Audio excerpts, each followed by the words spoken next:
2022 수능특강 문학 실전 3회 현대소설 2편입니다. 자, 먼저 염상섭의 만세전, 그리고 두 번째 작품은 황석영의 삼포 가는 길.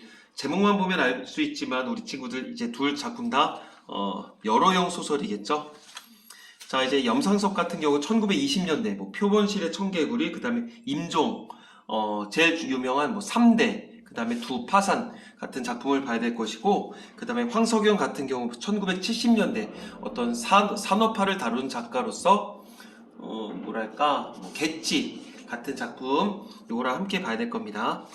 자, 이제 4번 문제부터 보면 나에 대한 설명으로 가장 적절한 거, 어떤 서술상의 특징을 물어보는 것 같죠? 서술자 나오는데, 여러 인물을 서술자로 내세워 한 인물의 내면을 지속하여 드러내며 이야기 밖의 서술자가 그 다음에 상반된 입장을 드러낸 인물 간의 대화를 통해, 그 다음에 액자식 구성을 통해 그런 것들 쑥쑥쑥쑥 한번 훑어보시기 바라겠고, 자, 5번 나다의 공간에 대한 설명. 나가 만세전이었고, 그 다음에 다가 삼포 가는 길이었죠. 자, 1, 2, 3번을 보고 나서, 나 작품을 보고 나서 1, 2, 3번 해결하고, 자, 나 6번 문제 가를 바탕으로 나다를 이해한 거. 자, 다다. 그러니까 만세전을 본 다음에 6번에 3번까지 해결할게요. 그 다음에 7번 A를 바탕으로 해서 소문자 A부터 E를 이해한 것으로 적절하지 않은 것은, 자, A부터 E가 어디 있나 위치 파악해볼까? A, B, 그리고 C까지가 만세전이야. 그리고 D와 E는 거기 이거 삼포 가는 길이겠고, 그 다음에 보기를 바탕으로 다 삼포 가는 길에 대한 얘기인데, 자, 그느드름은 이건 실시간으로 풀면 되겠죠. 자, 먼저 또 까먹을 수 있으니까 일단은 가를 보고 나서 나에 대한 해결을 다 한 다음에 다 작품 삼포 가는 길로 오는 게 좋을 것 같아요. 자, 가달라 이런 것들 먼저 배경을 제시해 주는 거지. 그럼 이거 안 읽고 넘어가는 친구들이 있어. 그래서 뭐 틀렸어요, 안 읽어도 돼요, 그런 얘기는 할 필요가 없지 않을까? 자, 소설의 여러 정의 중 하나로 소설은 주인공이 삶의 의미를 찾아 길을 나서는 자기인식의 여정을 형상한 이야기라는 것이 있다. 자, 현대소설은 여행의 성격과 구조를 사건의 구성으로 활용하여 인물의 자기이해나 세계에 대한 인식의 변화를 그린 작품이 적지 않다. 그럼 밑에 나왔던 두 작품이 그런 경우란 거겠지. 이런 걸 여러형 소설이라고 하는데, 여러형 소설의 성격은 여러라는 용어와 진의 의미에서 잘 드러나고, 그다음 먼저 로라는 길을 의미한다. 길은 출발지와 도착지를 잇는 공간이자 사건이 발생하는 장소고, 여러형 소설에서도 길은 주인공이 머물거나 이동하는 공간적 배경이면서 그리고 낯선 인물을 대면하거나 관계를 맺으며 감정을 느끼고 사건을 겪는 특별한 장소, 이런 것들이 이 나와 다에 드러난다는 얘기겠고, 그걸 출제 요소로 한다는 얘기겠지. 한편 여는 익숙한 곳을 떠나 다른 곳을 향하는 나그네. 그럼 이 나그네가 나 작품에도 있고 다 작품에도 있다는 얘기겠지. 나그네를 길을 걸으며 출발지를 되돌아보고 도착지를 동경한다. 되돌아본다고? 여정의 과정을 겪으며 과거에 익숙했던 삶을 성찰하고 열망한다. 열망은 동경과 마찬가지겠고, 자, 그럼 나나 다 작품에 모두 어떤 성찰과 열망이 나온다는 얘기겠지. 자, 우리 현대소설사에서 여러형 소설은 현실의 문제를 예리하게 포착하고 현실 인식의 변화를 설득력 있게 형상화한다. 20년대 발표된 이 만세전은 그 첫 자리에 놓이는 대표적인 여러형 소설인데, 자, 줄거리가 나오네. 유학지인 동경에서 출발해 부산, 김천, 대전, 서울 이런 여정을 통해 주인공 이인화는 식민지 조선의 현실을 생생하게 목격하며, 자, 그리고 복합적 감정을 느끼면서 민족의식을 자각한데, 그 다음에 다람쥐 단락에 있었던 삼포 가는 길은 70년대, 이 소설은 공사판을 전전하는 영달과 정씨 이들과 동행한 백화의 여로를 통해 이 시기에 산업화가 소외된 사람들의 삶을 어디까지 훼손하는지를 애절하게 그리고 있다. 실제 시험이면 내가 이렇게 읽진 않았을 거 아니야. 빨리빨리 읽었을 텐데, 일단 우리 친구들 절대 넘기면 안 돼요. 제발 눈으로 하지 마세요. 1, 2등급을 제외하고 나머지 3등급 이하 친구들은 절대 눈으로 하지 마세요. 자, 나달라부터 갈게. 그래, 뭐, 그런 걸 얘기를 하는 친구들이 자기만의 스타일이다. 자기만의 스타일을 추구하려면 잘하던가, 아니면 결과물이 잘 나오던가. 물론 뭐 잘한다는 게 결과물이 잘 나온다는 거겠지만, 그게 아니고서는 조금, 뭐 학교든 학원이든 선생님들이 하는 방향대로 추구를 하는 것이 좋지 않을까? 네, 다시 한번 강조를 할게요.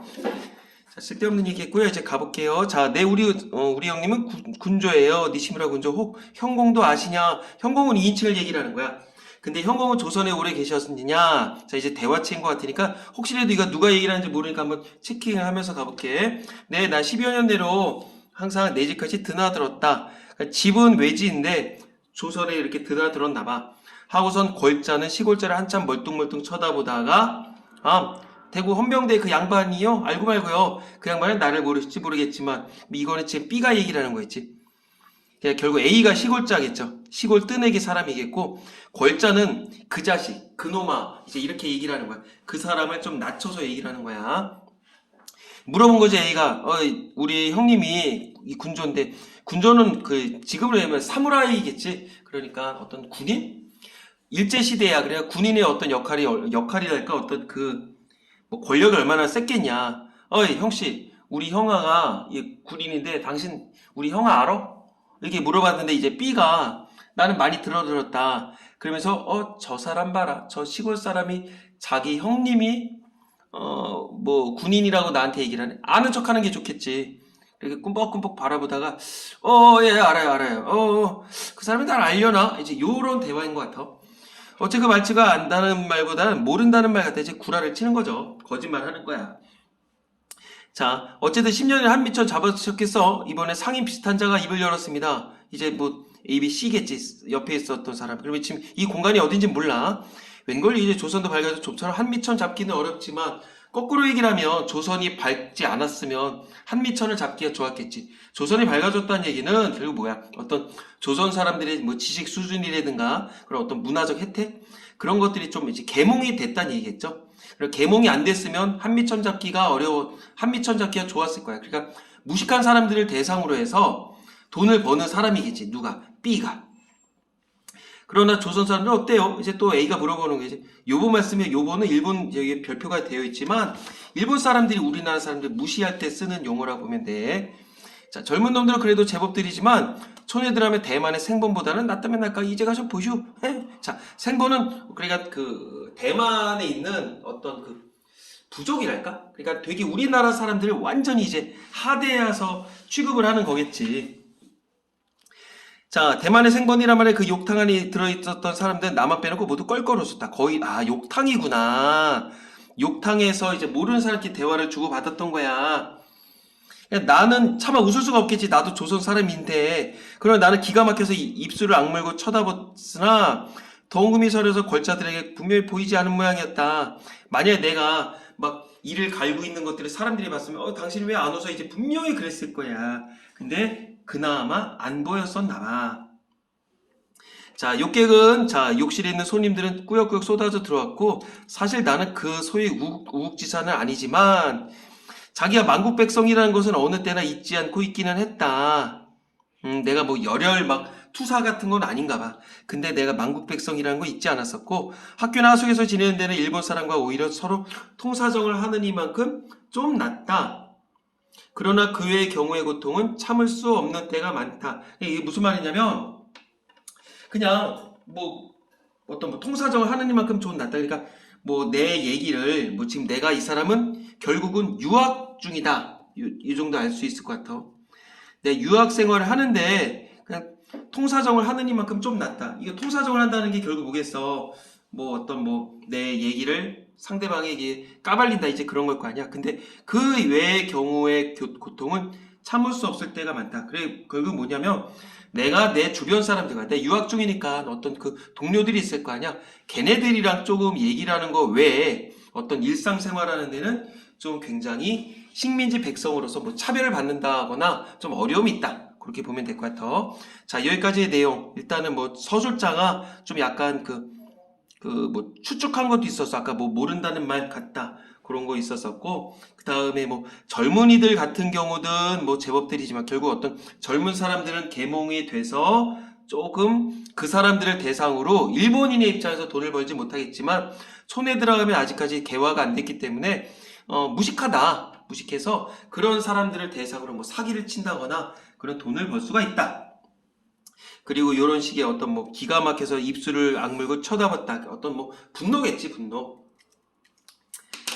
자, 이제 요 지문만 우리가 얘기를 한 우선 문제를 풀고 나서 다 끝나면 어떤 이 전체적인 내용에 대해서 선생님이 추가로 얘기를 할 거예요.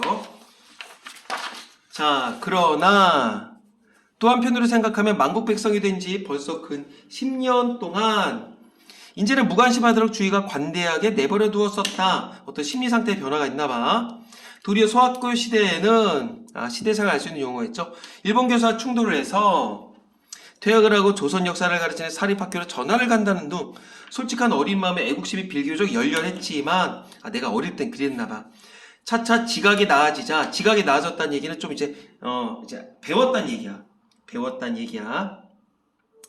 그리고 좀 이제 뭐 머리가 컸다는 얘기겠지. 일본으로 건너간 뒤에는 즉 유학을 갔어. 간혹 심사 틀리는 일을 당하거나 1년에 한 번씩 교육하는 일에 학원에서나 부산, 경성에서 조사를 당하고 성가시기 할 때는 귀찮기도 하고 분하기도 하지만 그때뿐이다. 그리고 그다지 적개심이나 반항심을 일으킬 기회가 적었었다. 그러니까 맨 처음에는 굉장히 이제 뭐 나름대로 뭐 어떤 어린 나이에는 뭐 어떤 민족에 대해서 막 생각을 하고 그랬었나 봐. 근데 나이가 차면서 좀 귀찮은 적은 있었지만 져들은 거겠지. 매너리즘에 빠진 거겠지.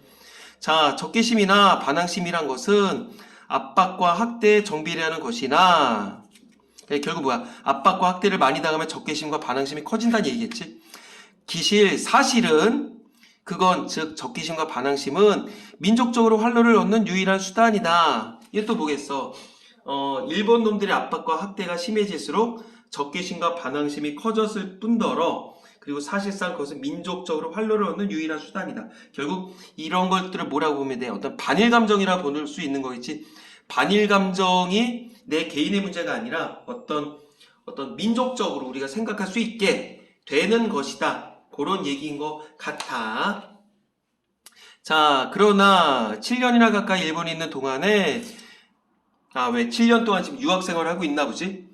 자, 경찰관 이후에는 나에게 그다지 민족관념을 굳게 의식게 하지 않았을 뿐 아니라 즉 경찰관을 제외하고는 나한테 어떤 압박과 학대를 받아본 적이 특별히 없다는 얘기야. 원래 정치 문제에 흥미가 없는 나는 그런 문제로 어떤 민족적 문제로 인해서 머리를 썩여본 일이 거의 없었다 해도 가할 만큼 정신이 마비됐다. 근데 요새로 와서 내 신경은 점점 흥분해가지 않을 수가 없다. 흥분했대. 그러니까 맨 처음에 좀 셌고 이런 어떤 민족 의식이랄까 그런 게 셌었고 나이가 크면서 뭐 좀 약간 무감각해졌었는데 거의 마비되다시피. 근데 요즘 들어서 다시 흥분하게 되더라. 어떤 그 변화 과정, 심리 상태 변화 과정 알고 넘어가야 될 것 같아. 이것을 보면 적개심이라든지 반항심이라는 것은 보통 경우 자동적 이지적이라는 것보단 피동적, 감정적으로 유발되는 것인 듯하다. 결국 이런 것들, 어떤 반일 감정이라고 볼 수가 있는 거 아니야. 이런 것들은 결국 내가 배워서 늘어나는 게 아니라 피동적, 감정적. 여기서 얘기한 피동과 감정적은 뭘까? 어떤 이런 압박과 학대에 의해서 어떤 타인에 의해서 만들어진다는 얘기겠지. 자, 그래서 다시 말하면 일본 사람은 지나치는 말 한마디나 그 태도로 말미암아 조선 사람의 억제할 수 없는 반감을 끌어오르게 하는 모양이다. 그래서 이런 것에 의하여 피동적, 감정적으로 일어난다. 뭐가? 반일 감정. 뭐가? 반항심과 적개심이. 그렇게 해석을 하면 될 것 같아. 그러나 그것은 결국에 조선 사람으로 하여금 민족적 타락에서 스스로를 구하여야겠다는 자각을 주는 가장 기묘한 원동력이 될 뿐이다. 여기서 얘기하는 그게 뭐야? 그게 일본 사람들이 조선 사람들에게 대하는 어떤 압박과 학대 이런 것들로 인해서 우리의 어떤 흥분, 즉 피동적이고 감정적인 흥분이 일어나지만 결국은 이게 어떤 민족적인 타락, 안 좋은 것에서 스스로를 구하겠다는 자각을 일으켜주기도 한다. 결국은 이로 인해서 일본 놈들의 압박과 학대로 인해서 우리 스스로 이런 정서가 만들어질 수도 있다. 그런 얘기겠지.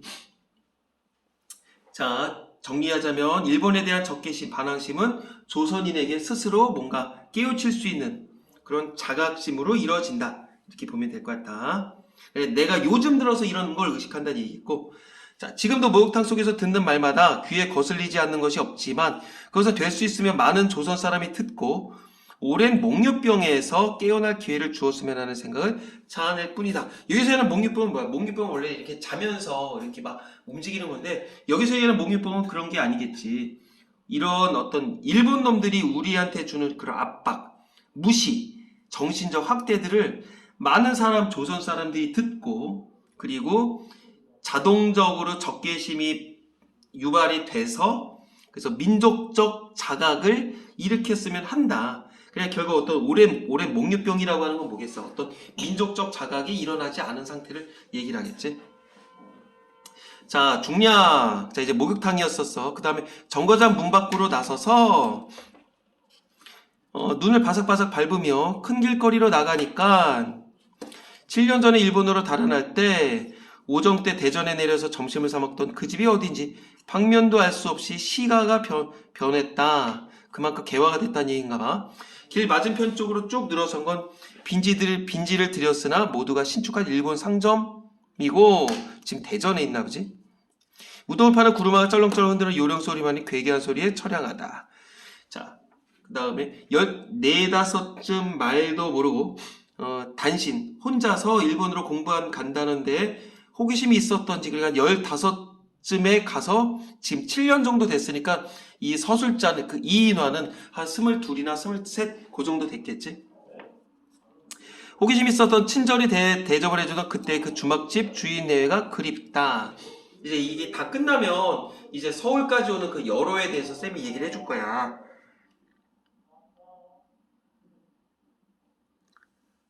또 잡음이 들어간 것 같은데. 자, 다시 돌쳐 들어오며 보니 다시 돌아서 들어오다 봤더니 찻간에서 무슨 대수색을 하는지 승객들은 아직도 아니 들여보내고 지금 뭐야 나는 지금 기차에 있는 것 같지?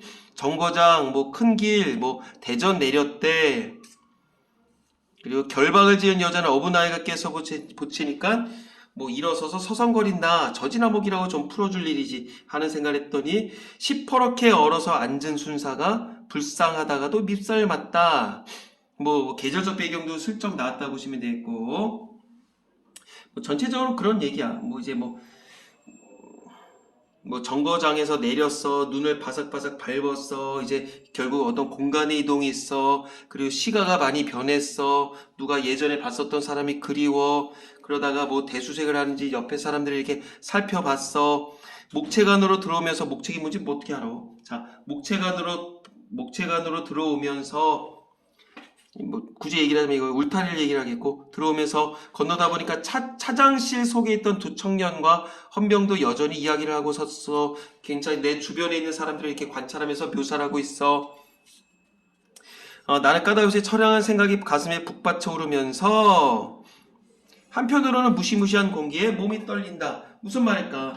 왜 나는 까닭없이 처량한 생각에 가슴이 북받쳐 오를까? 지금 내가 일본 사람들과 한국 사람들을 계속 이렇게 보고 있는 거 아니야. 근대화, 어쨌든 근대화로 인해서 어떤 역은 좀 많이 바뀐 상태였고, 지금 내가 어떤 아까 목욕탕에서 있었던 것도 봤었을 때, 피차마다 어떤 자조적인 마음일까? 그런 거에 대한 어떤 빡침, 슬픔이 있겠지? 그리고 이제, 주변 애들 막 이렇게 애기 어은 여자 이런 것들 보면서 어떤 일본이 우리나라를 대한 어떤 정신적 압박에 대해서 조금 뭐 몸이 떨린다, 어떤 뭐 공포심을 느낀다 이러면 되겠지. 그러니까는 울분 플러스 공포 이런 식으로 정리하면 되지 않을까? 젊은 사람들의 얼굴까지 시든 배춧잎 같고 주눅이 들어서 멀거니 앉았거나 이건 결국 누구겠어? 우리나라 사람들 얘기를 하겠지. 그리고 그렇지 않으면 빌붙는 듯한 천한 웃음이나 해해하고 싱겁게 웃는 그 표정을 보면 여기서는 해해하고 싱겁게 웃는 건 모르겠어. 그러니까 결국 어떤 비굴한 모습이겠지. 거의 친일에 가깝게 그냥 분이 치밀어 올라와서 소리라도 버럭 질렀으면 시원할 것 같다. 이게 산다는 거야? 모두 되져버려라. 이게 정말 죽으라고 하는 얘기는 아니겠지. 결국 어떤 그 자조겠죠. 자조. 그러니까 지금 여러 가지 만감이 교차하는 거야. 젊은 사람들과 시든 배추니까 되게 무기력한 거지. 계속 맞다 보면 이제 그게 내가 왜 맞는지도 모르고 그냥 맞는 걸 당연하게 여기나 거의 가스라이팅인 거지. 이제 완전히 이제 쭉 처진 거야. 이제 순응한 거지. 어떤 억압에 순응하고 어떤 무기력한 모습들을 봤어. 아니면 비굴한 모습을 보면서 분노가 치달아 오르는 거야. 분노가 오르면서 그러면서 소리나 질렀으면 좋겠다. 이게 산다는 게 아무도 다 되져버려라. 결국 지금 뭐 여러 가지가 있는 거야. 뭐 연민도 있겠고 뭐 분노도 있겠고 지금 복잡한 심정인 거야. 그러면서 이 태도에 대해서 뭐 좀 뭐 냉소적이다, 뭐 자조적이다. 우리가 이런 식으로 좀 정리를 할 수 있지 않을까 싶어요. 자, 착각 나눠 들어오면 나는 혼자 속으로 외친다. 무덤이다. 구더기에 끓는 무덤이다. 자, 구더기는 결국 여기서 얘기하는 건 누구겠냐? 어떤 그 일본에 저항하지 못하는 우리 사람들을 얘기를 하겠지. 자, 무덤이다. 사실은 이 작품이 신문에 기재되기 이전에 이제 원래는 제목 자체가 무덤이었었다고 얘기하죠. 근데 제목이 너무 지금 그 하락적이다. 그래서 이제 만세 전으로 바꿨다. 그런 얘기가 있어. 자, 왜 무덤이라고 얘기를 할까? 결국 어떤 뭐 삶에 대한 활력이 없는 거기 때문에 무덤이라고 얘기를 했겠고, 구더기는 뭐겠어? 어떤 우리 백성인데 어떤 연민 어린 시선으로 보는 백성이 아니라 무식한 백성, 어떤 자의식이 없는 어떤 못난 우리 백성을 얘기를 하겠지. 자, 나는 모자를 벗어서 앉았던 자리 위에 던지고 난로 앞으로 가서 몸을 녹여 섰었다. 아까 계절적으로 봤을 때 좀 겨울이었을 것 같아. 그리고 난로는 꽤 달았다. 뭐 뜨거워졌다. 뱀의 혀 같은 빨간 불길이 난로 문틈으로 낼름낼름 내다보인다. 굳이 이런 얘기를 안 해도 되거든. 그럼 왜 이런 걸 묘사를 했었을까? 뱀의 혀 같이 빨간 불길이 난로 문틈으로 날름날름 내다보인다. 좋은 표현은 아니까 배의 혀 같은 빨간 불길. 어떤 우리를 잡아먹으려는 어떤 일제의 그런 나쁜 욕심들을 얘기를 할 수가 있겠지. 찻간 안의 공기는 담배 연기와 석탄재 먼지로 흐릿하면서도 쌀쌀하다. 어떤 그 계절적인 것들을 표현함으로 인해서 어떤 우리의 지금 정서까지도 표현할 수가 있다. 이렇게 보면 될 것 같아.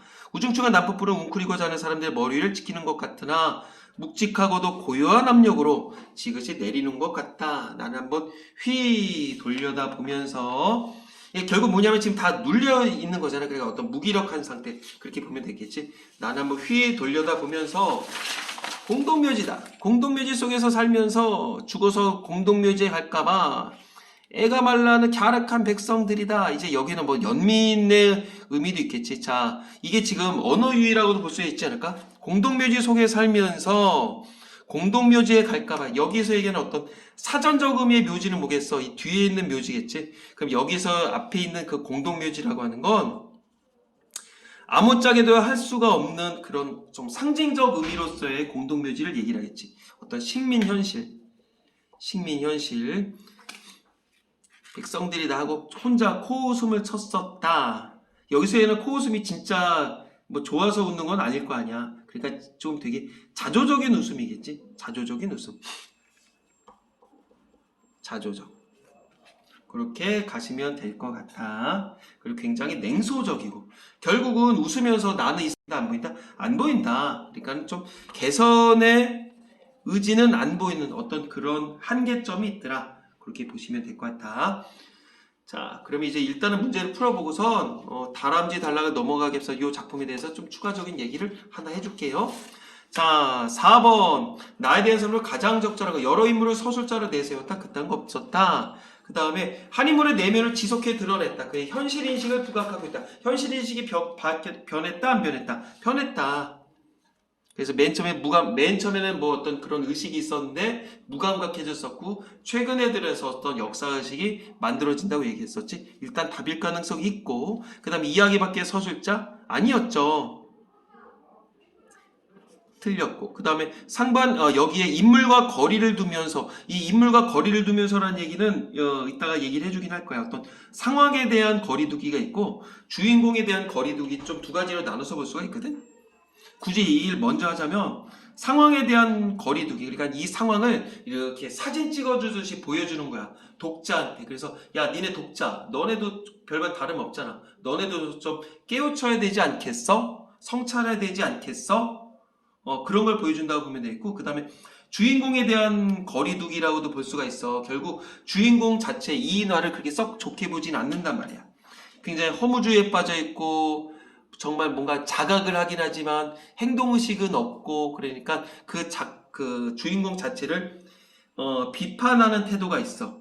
그러니까 독자로 하여금 야, 얘네 너무 그런 거 아니야? 너넨 이러지 마. 이렇게 볼 수가 있겠지. 그래서 이 거리를 둔다는 얘기는 이따가 좀 다시 한번 정리를 해줄게. 그 다음에 상반된 입장을 드러낸 인물 간의 대화. 대화가 있긴 있었지. 근데 이거 뭐 상반된 입장이다? 이게 상반됐다고 볼 수는 없겠죠. 그 다음에 사건 해결의 실마리 그딴 거 없고, 뭐 이거 액자식 구성 그런 거 없고요. 자, 5번에 1번. 일단은 답은, 그러면 이제 5번, 4번은 구했지? 5번 문제 가볼까? 나 욕탕, 나가 다른 사람들이 웃으면서 모욕감을 느꼈지. 하지만 그놈들한테 보이진 않았고. 목체간, 나가 사람들의 표정을 보면 연민과 분노, 어떤 이중적 감정을 느낀다고 그랬었지. 울타리라 그랬어 아까. 그 다음에 찻가난, 나가 난폭불에서 시대적 분위기를 느끼면서 답답함을 느끼는 공간이다. 자, 여기 뒤쪽으로 보시면 되겠지. 아야야야, 여기 뒤쪽 어디야? 그치, 여기네, 여기. 찻가난은 난폭불에서 시대적 분위기를 느끼면서 답답함을 느끼는 공간이라고 볼 수가 있겠죠. 그러면 이제 답은 4번이나 5번 중에 하나겠고, 그 다음에 6번에서도 일부를 해결할 수가 있겠지. 권자, 시골자는 여러의 과정에서 만난 사람들, 그들에 대한 나가 자신의 삶을 성찰하는 계기가 된다. 그쵸? 내가 이 사람들을 보지를 못했다면 그냥 나는 그냥 무감각하게 있었을 거야. 근데 그 사람들의 대화를 보면서 야, 이거 진짜 생각보다 심각하구나, 이런 걸 느꼈다는 얘기겠죠. 그 다음에 2번, 나에서 일본은 여러의 출발지로, 그리고 나가 7년간 머물면서 익숙해진 공간, 맞죠? 그래서 뭐 어떤 마비, 뭐 무감각 그런 단어들이 있었고, 그 다음 3번, 나에서 시간을 여러 과정에서 목격한 장소, 나는 현실의 변화를 확인하며 안타까움을 느낀다 그랬었지. 왜 안타까움이었었어? 많이 바뀌긴 했었지만, 근데 사람들의 모습은 어떤 계속적으로 일본 놈들이 우리나라 사람 정말 막 이렇게 억압하고 그런 것들을 봤단 말이야. 그래서 안타까움을 느꼈었죠. 그러면 일단 1번, 2번, 3번은 다 맞으니까 4번과 5번 중에서 답이겠죠. 7번도 한번 가볼까? A를 바탕으로, 이거 여로형 소설. 자, 1번. A에서는 여로의 경험을 바탕으로 민족의식을 자각하는 모습이 엿보인다. 자, A가 어디였었다? A가 어디였었냐면, 야, 이거 안 보이냐? 지금도 목욕탕 속에서 뭐 이런 얘기 아까 생각하면서 몽유병에서 깨어날 기회를 주었으면 하는 생각을 자아낼 뿐이다. 그러니까 1번 맞죠? 그 다음에 2번. B에서는 반복된 단어를 통해 식민지 조선에 대한 현실인식을 상징적으로 보여준다. 자, B가 어디였었니? 자, B가 이거 무덤이다, 구더기가 끓는 무덤이다, 이렇게 반복을 해서, 그래서 식민지 조선에 대한 현실인식, 상징적으로 보여준다. 자, 무덤이다. 그래서 공동묘지라는 얘기도 뒤쪽에 나왔었고, 그 다음에 그러면 2번 맞고, 그 다음에 3번. 동족에 대한 연민과 함께 식민지 조선의 현실 문제를 극복하려는 의지를 드러낸다. C에서? 아니죠. 그리고 혼자 코웃음을 쳤으니까 그런 의지가 보이진 않지. 답을 구했네. 그러면 이제 5번, 4번과 5번은 그냥 확인 차원에서 하면 될 것 같아요. 자, 여기서 잠깐 끊어서 해야 될 것 같고, 뒤에 있는 산보 가는 길은 내가 두 번째 편으로 다시 촬영을 해서 줄게. 그러면 그 전에 이 작품의 전체적인 특징에 대해서 얘기를 해볼까? 한번 우리 그 만세전.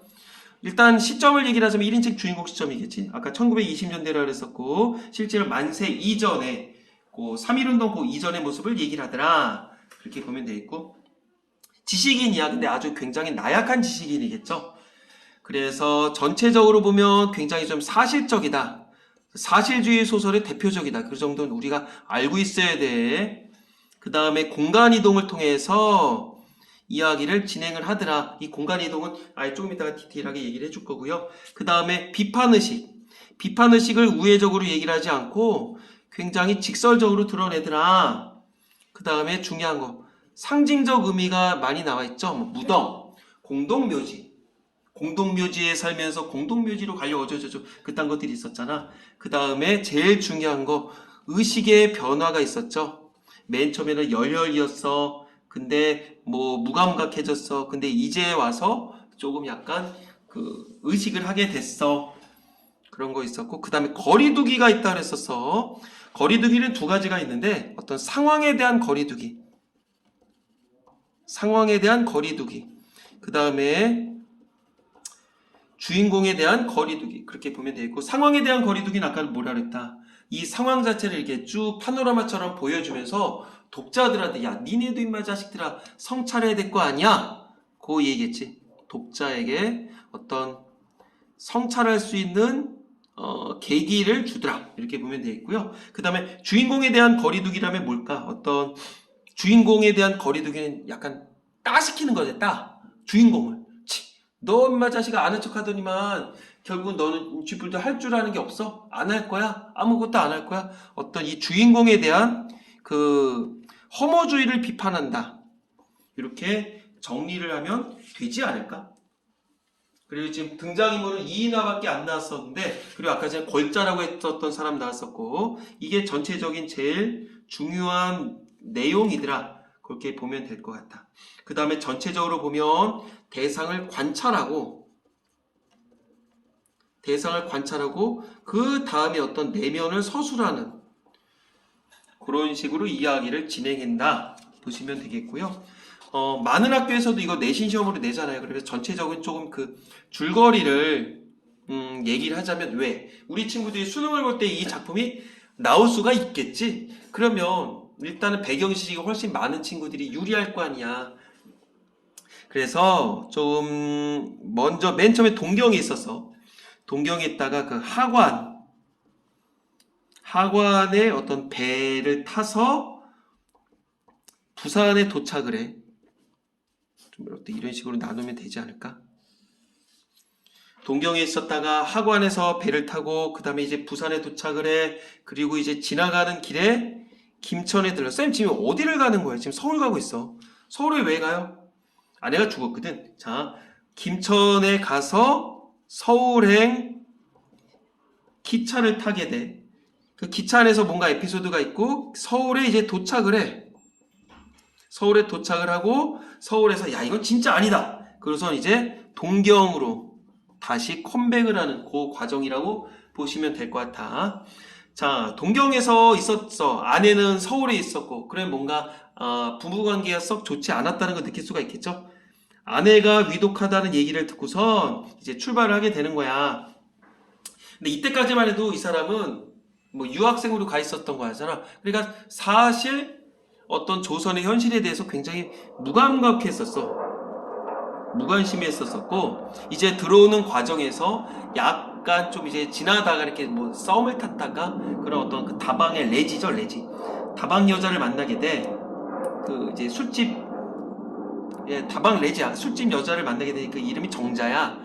걔랑도 이제 만나게 되고 이제 그 음대생이었었던 을라라는 여자애도 만나게 돼. 그러니까 이 정신 못 차린 거지. 그러고서는 이제 하관의 배에서 이제 일본인들의 대화를 듣게 돼. 일본인들의 대화. 아까 이게 어디 있었던가? 그 목욕탕에서.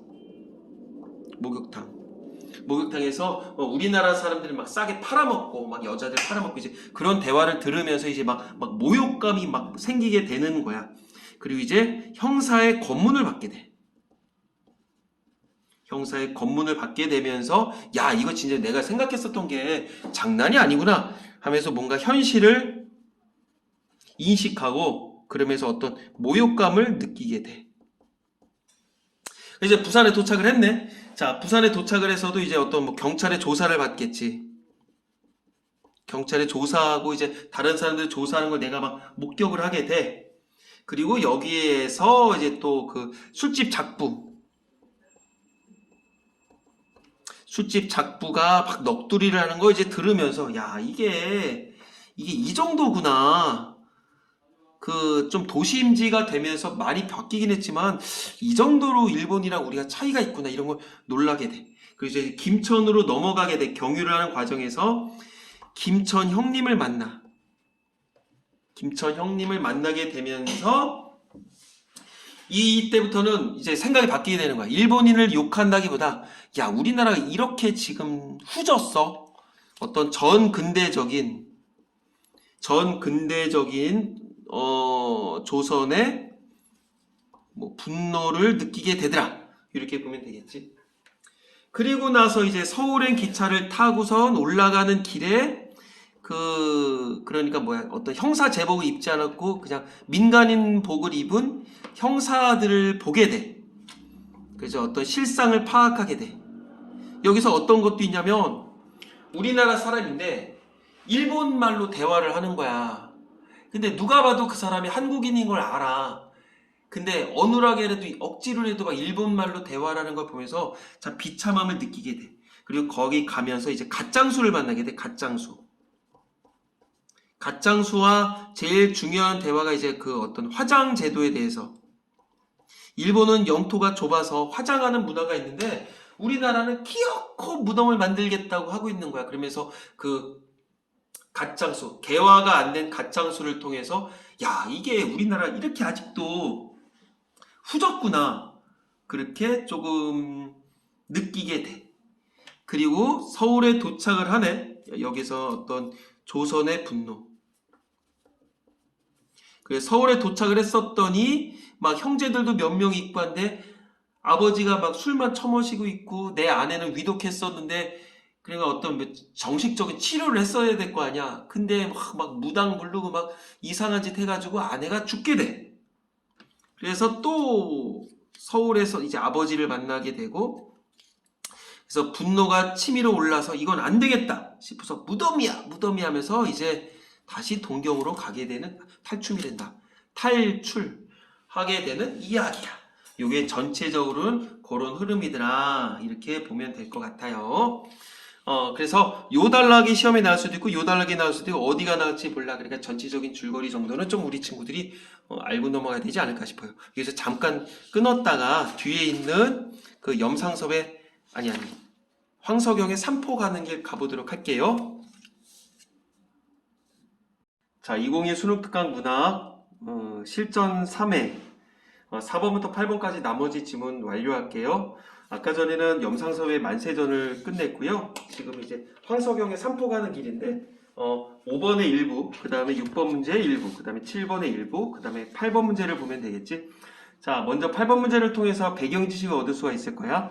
삼포 가는 길의 인물들은 대체로 일정한 거처가 없이 떠돌아다닌다는 점에서 그들의 말과 행동에는 끈에게 고단함과 함께 안정된 삶을 희구하는, 무지하게 많이 바라는 희구하는 정주의 열망이 드러난다. 정주는 정착일 것 같지? 열망이 드러난다. 그러니까 너무 다니는 게 힘드니까 어디에 정착해서 살고 싶은 거야. 그 열망이 드러나겠지? 그 다음에 정주의 열망은 안정된 생활을 보장하는 장소에 정주하려는 것과 상처받은 마음을 보듬은 관계에 정주하려는 것으로 구체화된다. 정주의 열망 또한 두 가지로 나눌 수가 있네.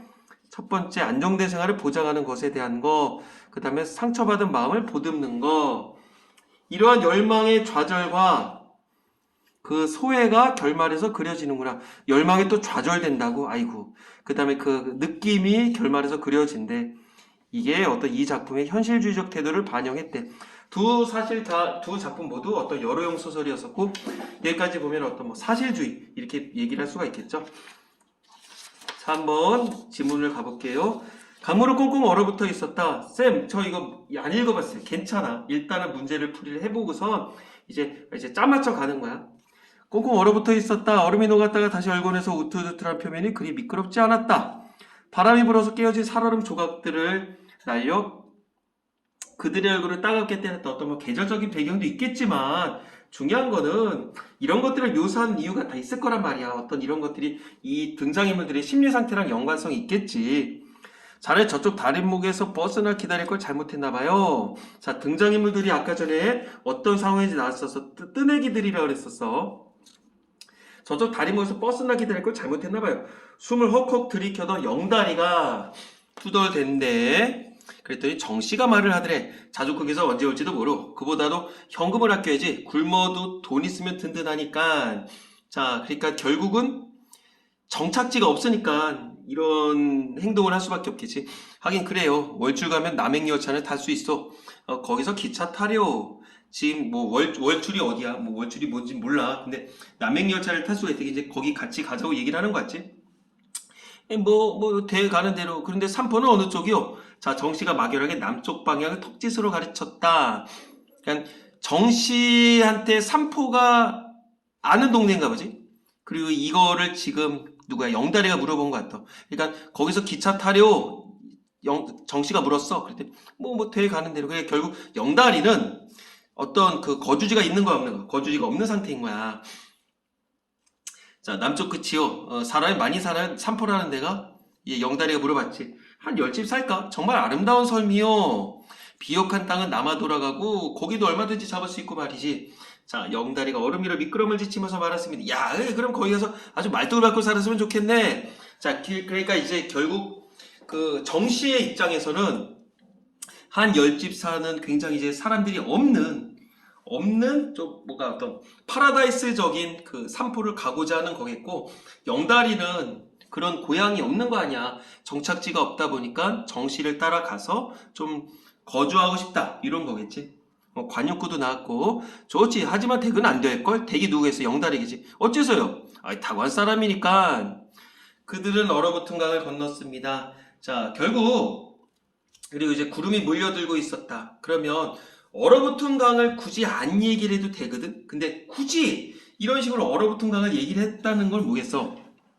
이 사람들의 정서 상태를 반영한다고 당시 한번 강조를 하겠고요. 자, 그럼 시대상으로 봤었을 때 내가 즉 말 그대로 정씨의 입장에서 가고자 하는 고향, 즉 그 삼포라는 데가 영다리는 안 봤는데 결국 이게 뭘 나타내는 거였어? 어떤 산업화라고 하는 그 어떤 뭐 정책이랄까? 그 흐름이 외부 세력에 대해서는 좀 뭔가 이렇게 경계성이 있더라. 그런 걸 좀 볼 수 있지 않을까? 자, 스피커에서 안내하는 소리가 웅얼대고 있었는데 일단 기억을 가볼게. 기억, 영달을 비옥하고 풍요로운 공간에서 정주하고 싶은 마음을 내보였다. 맞죠? 그리고 스피커에서 안내하는 소리가 웅얼웅얼대고 있었고 정씨는 대합실 나무 의자에 피곤하게 기대어 앉은 백화 쪽을 힐끗 보고 나서 말했다. 또 새로운 등장인물인 거야. 같이 가시지. 내 보기엔 좋은 여자 같군. 백화가 여잔가 보지? 그런 것 같아요. 또 알아? 2년이 돼서 말뚝박고 살게 되지. 이런 때 아주 뜨내기 신세를 청산해야지. 이게 좋은 기회 됐으니까 한번 저 여자 데려가서 좀 우리 다 정착해서 살아봅시다. 그런 얘기겠지. 자, 이제 기차가 오고 있는 것 같아. 분위기상. 자, 영달이 시무룩해져서 역사 밖을 멍하니 내려다봤다. 백화는 뭔가 수군대고 있는 두 사내를 불안한 듯이 지켜보고 있었다. 영달이가 말이지.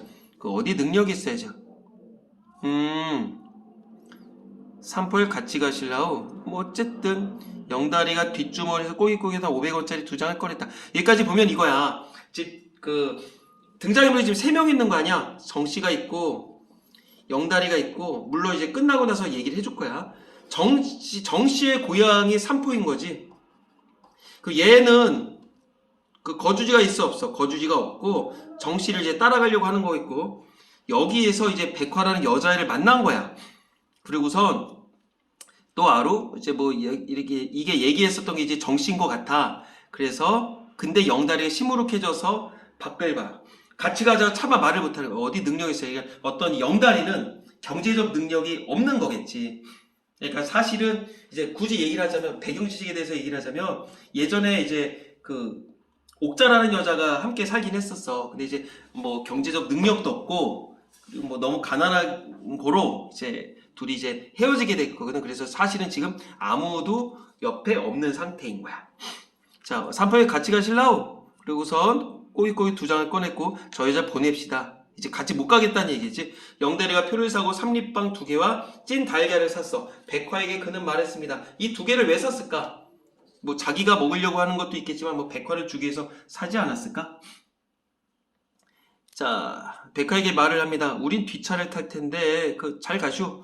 영다리가 내민 것들을 받아준 백화의 눈이 붉게 충혈되다. 내민 것들이 뭐야? 이 빵 2개랑 찐 달걀이겠지. 어떤 그 배려에 이제 그 백화가 이제 짠한 거야. 그 여자 더듬으면서 부르지. 아무도 같이 안 가요? 이제 같이 가고 싶은 거야. 같이 가고 싶은 거야. 그러니까 아쉬움 있지. 우리 3% 갑니다. 거기 내 고향이요. 정씨가 얘기했어. 사람들이 개찰구로 나가 있었고 백화가 포통이를 들고선 일어섰어. 정말 잃어버리지 않을게요. 잊어버리지 않을게요. 당신들이 나에게 쏟아졌었던 어떤 인정, 배려 그런 걸 잊지 않을게요. 백화가 개찰구로 나가다가 이제 다시 돌아봤어. 돌아온 백화가 누지 젖은 채로 웃고 있었지. 내 이름 백화 아니에요. 본명은 이정래예요. 자, 여자가 개찰구로 뛰어나갔고 잠시 후에 기차가 떠났어. 아까 여기서 얘가 그랬잖아. 우리 뒷차 탈 텐데 잘 가슈. 영다리가 이렇게 틱틱거리면서 얘기를 할 이유가 있을까? 무뚝뚝하게? 본심이 그렇게 나쁜 놈은 아니야. 그러니까 요즘 말로 하면 뭐 츤데레랄까? 그렇게 볼 수가 있을 것 같은데 이제 딱딱하게 얘기를 해서 어차피 같이 가지 못하잖아. 어차피 내가 데려가봤자 같이 살 수가 없잖아. 그러고선 이 여자가 가다가 다시 돌아와서 내 본명 그 촌스러운 이름 석자를 얘기를 해주는 건 뭐겠어. 나를 좀 이제 까발리겠다는 얘기겠지. 그리고서는 그들은 나무에 자야서 1시간쯤 자서 이 그들이란 얘기는 이제 정씨와 영다리를 얘기를 했죠. 깨어봤더니 대학실 밖까지 다시 눈발이 흩날리고 있었다. 그냥 눈이 내리고 있다고 얘기를 해도 되거든. 근데 눈발이 흩날린다는 얘기는 뭐겠어. 어떤 이들의 어떤 그 거주지가 없이 막 고달픈 모습을 좀 상기시킨다 보면 되겠죠. 기차가 또 연착이 되네. 늦어졌네. 밤차를 타는 시골 사람들이 의자마다 가득 차 있었고 두 사람은 말없이 담배를 나눠 피웠고 먼 길을 걷고 나서 잠깐 눈을 붙였더니만 더 필요해졌던 거지. 자, 결국 어떤 그 피로한 뭐 뜨내기 삶들 이제 영다리가 이제 혼잣말로 했지. 며칠이나 경이나 보자. 뭐라고? 아니요, 그 백화란 여자 말이요. 저런 애들 그 사날도 천생을 못 베개나요. 사람 나름이지만 하긴 그럴 거예요. 요즘 세대 1, 2년 안으로 인정이 휙 변해가는 판인데 자, 이런 걸 통해서 시대상을 알 수가 있겠지. 70년대 어떤 산업화 빠르게 변하는 거. 그래서 어떤 고향에 적응하지 못한다. 그런 것들. 자, 정씨 옆에 앉았던 두 노인이 두 사람의 행색과 무릎 위에 배낭을 눈여겨서 살피더니만 말을 걸어왔어. 무릎이라 그래. 무릎 위에 배낭을. 어딜 가시오? 아니요, 고향에 갑니다. 고향이 어딘데? 삼프로가 아세요? 알지. 우리 아들놈이 거기서 도자를 끄는데 불도저. 삼포에서요? 거기 공사 벌일 때 돼요? 거기는 막 나무마을 차고 그런 건데요. 이제 그런 거지. 고저께 고기잡이나고 감자나 매는데요. 영다리가 얘기를 한 거야. 자기가 아니 정씨가 얘기를 하는 거야. 자기가 알고 있었던 그거겠지. 이거 몇 년 만에 거기 가는 거예요. 10년 만에 갑니다. 노인은 그렇기 때문에 고개를 끄덕였지. 이게 뭐겠냐? 이 노인의 역할이 뭘까? 이제 이들에게 어떤 정보를 제공해 주겠지.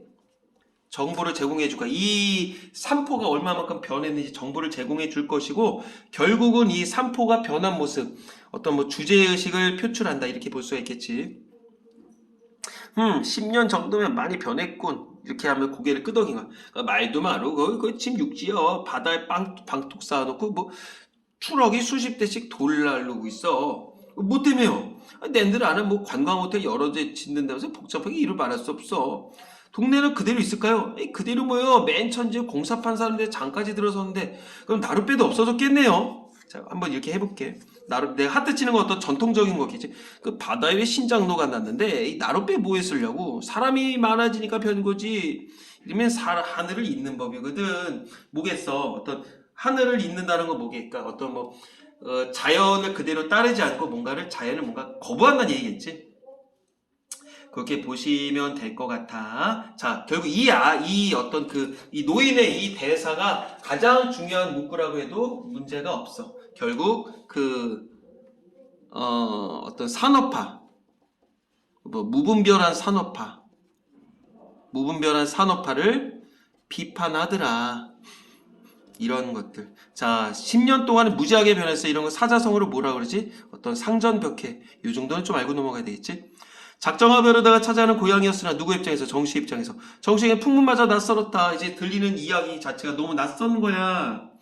실감이 안 나는 거지. 옆에서 잠자코 듣던 영다리가 말했어. 그거 잘 됐고 우리 거기 일어나서 공사판 일이나 잡읍시다. 왜? 어차피 영다리는 공간 어떤 뭐 가고자 하는 그 정착지가 없었거든. 그때 이제 기차가 도착을 했네.